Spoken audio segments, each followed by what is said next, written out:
حياكم الله. اليوم راح نحكي على جهاز الريلمي 16 برو بلس، وهذا الجهاز اللي سوى ضجة خلال اسبوع. وهل هو فعلا يستحق هاي الضجة او لا؟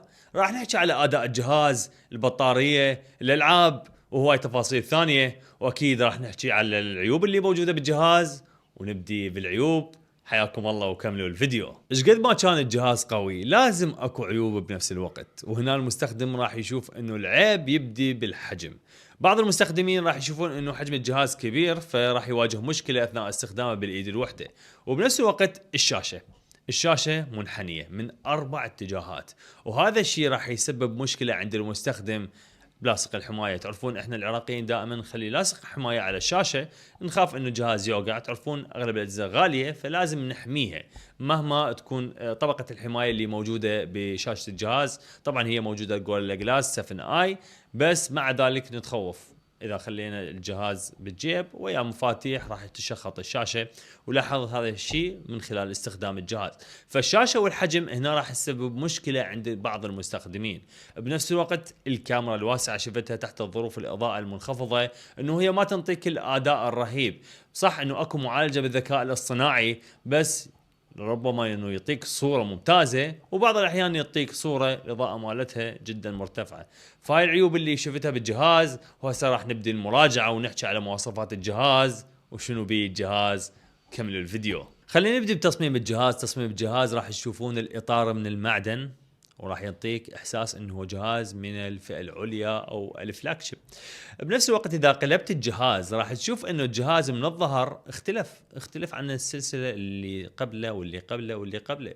وكعاده ريلمي تتغير بالتصميم، هالمره مصمم ياباني غير شكل السلسله بالكامل.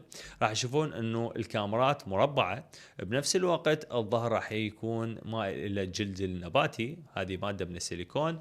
فاختلف هالمره التصميم بشكل كامل، ونتمنى ريلمي انه تثبت على تصميم محدد حتى ينعرف انه الجهاز من تمسكه يبين انه هو جهاز ريلمي. وبالاضافه لهذا انه هم رفعوا البطاريه 7000 ملي امبير، لكن ريلمي حافظت على سبك الجهاز. راح يشوفون انه الجهاز نحيف، وهذا الشيء ميز الجهاز 7000 ملي امبير، لكن الجهاز بهذا الوزن وبهاي النحافه.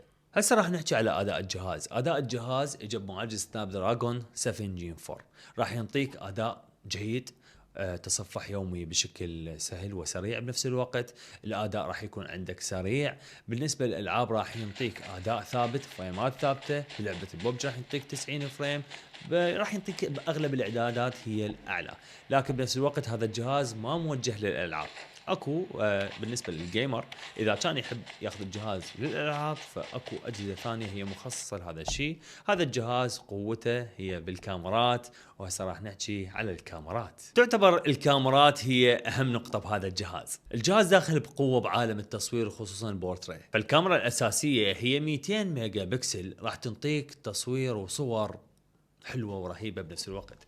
بس بالبدايه من تاخذ الصوره راح تشوف انه الصوره اعتياديه، لكن باستخدام الذكاء الاصطناعي ومعالجة الصور راح تشوف انه الصورة خلال ثواني تغيرت، وراح تبهرك النتيجة. البعض راح يشوف انه هاي الصور هي مستخدم الذكاء الاصطناعي فما راح يحبها، والبعض الاخر راح يعجبه الكواليتي اللي موجود بهاي الصورة. فبالمجمل راح ينقسم الناس الى معجب وغير معجب بهاي الخاصية. باستخدام الذكاء الاصطناعي راح تتعالج الصورة. اما عن نفسي جربت الفيديو 4K 60 فريم اعلى اعداد له، قارنته بال 15 برو ماكس. بصراحه الاداء يعني تقريبا. عندك المشكله اللي لاحظتها هو ان الصوره صفرة بالفيديو، فعليا ان الصوره صفرة. يتفوق بالاكسبوجر، راح يشوف الاضاءه الداخله راح تكون افضل بالنسبه للريلمي عن ال 15 برو ماكس. انا جهازي 15 برو ماكس فقارنت به. بالنسبه للالوان ف ال 15 برو ماكس تفوق، لان ما حبيت اللون الاصفر اللي موجود بصوره جهاز ريلمي 16 برو بلس. البطاريه بالجهاز راح تكون 7000 ملي امبير، وكعادة ريلمي تعطي قوة وقدرة شحن عالية 80 واط، اللي راح تشحن الجهاز بصورة سريعة. وهذا الشيء الناس تحبه، خصوصا اللي عنده مهام يومية يحب انه الجهاز يشحنه بسرعة. فهذا الجهاز راح يشحن بصورة سريعة، اضافة لذلك راح يعطيك وقت طويل بالاستخدام.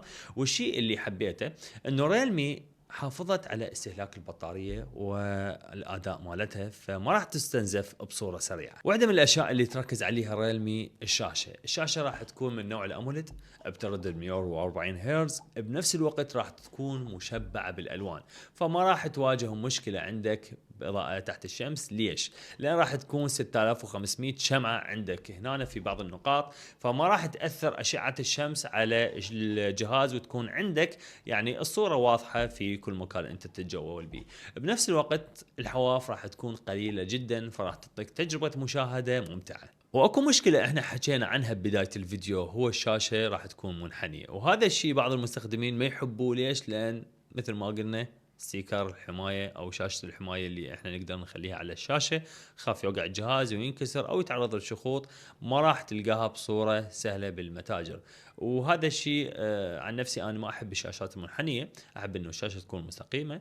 فبعض المستخدمين ما راح يحبون هذا الشيء، والبعض الآخر راح يحب إنه تكون الشاشة بهذا الشكل، راح تعطي فخامة أكثر. وبالأخير احنا راح نحكي على سعر الجهاز، 763 ألف دينار. صراحة الجهاز ارتفع عن السلسلة السابقة بسبب المشاكل اللي موجودة حاليا بالمنطقة، بنفس الوقت صعود أسعار الرامات، فهذا الشيء طبيعي لازم يتعود عليه المستخدم. بالنسبة للسعر مثل ما قلنا 763 ألف دينار حاليا متوفر بالمتاجر. هاي كانت المراجعة الشاملة للجهاز، إن شاء الله عجبتكم، وأي ملاحظات لربما أخطأت بيها كتبوا لنا اياها بالتعليقات، او اذا عجبكم الفيديو كتبوا لنا بالتعليقات شنو اللي عجبكم بيه. نشوفكم بخير ان شاء الله، ودمتم بسلامه.